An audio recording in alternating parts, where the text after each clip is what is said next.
إخباري مفصل مباشرة من القناة الثانية.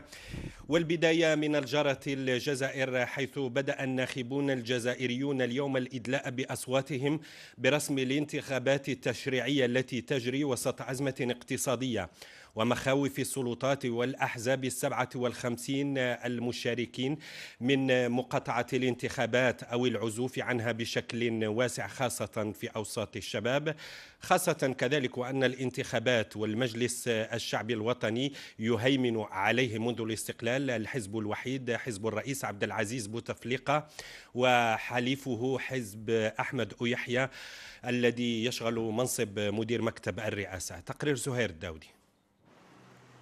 شوارع الجزائر العاصمة شبه فارغة بعد أن أعلنت الحكومة أن الخميس هو يوم عطلة مدفوعة الأجر 4 مايو الجزائري، تشريعيات تحت رحمة ارتفاع ضعف الإقبال على مراكز التصويت.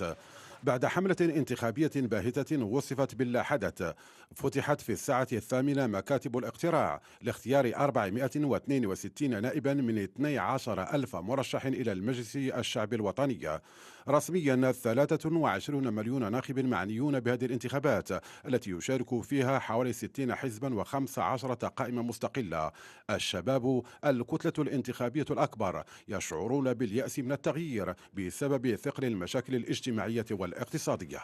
يا خونا ما نفوتيش يا خو، ما استفدت والو انايا، نفوتي باش يطلع هو يا خو يدي 30 مليون للشهر، انا قاعد في الحومه يا خو ما نفوتيش انايا. ما داروا لنا والو، ما حيديروا لنا والو، اللي نفوتيو عليهم يطلعوا لروحتهم، ثم يديروا فايده هذيك ليهم ماشي لينا، حنا كي نفوتيو كي ما نفوتيوش. ما عنديش علم من فوتي، كل خونا بكري ما كنا شكون صغير ما كنتش نعرف صلاحي، يضل كيش يقولوا يبروميونا انا ما نفوتيش يا خويا.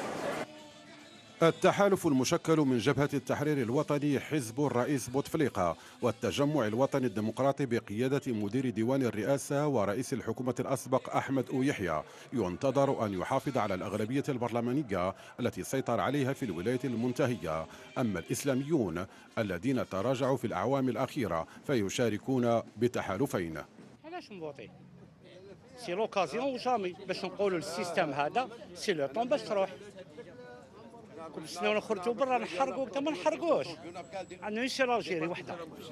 سي بيان سي لوكازيون او جامي، جو فوت با وعمري ما امنت بالفوت. الجزائر هذه بلادي نحبها، ماشي ما نحبهاش، بلاد تاعي هذه نحبها بلا بزيتي كاع، بصح ما استفدنا والو. الاخت اللي يجي يقول لك فوتي عليا وندير لك وكذايا ومنها، ومن بعد ما كاين والو. ومن أبرز الشخصيات التي دعت إلى مقاطعة الانتخابات رئيس الحكومة الأسبق علي بن فليس الذي يرأس حزب طلائع الحريات. استحقاقات اليوم ليست هي الحل لأزمة الجزائر، لأن الشعب مسلوب في سيادته ويعاني من نظام حكم هرم وشاخ. يشدد بن فليس الذي اختار المعارضة منذ 14 سنة بعد خلاف مع الرئيس عبد العزيز بوتفليقة الحاضر الغائب. إذن كيف تمر هذه الانتخابات في الجارة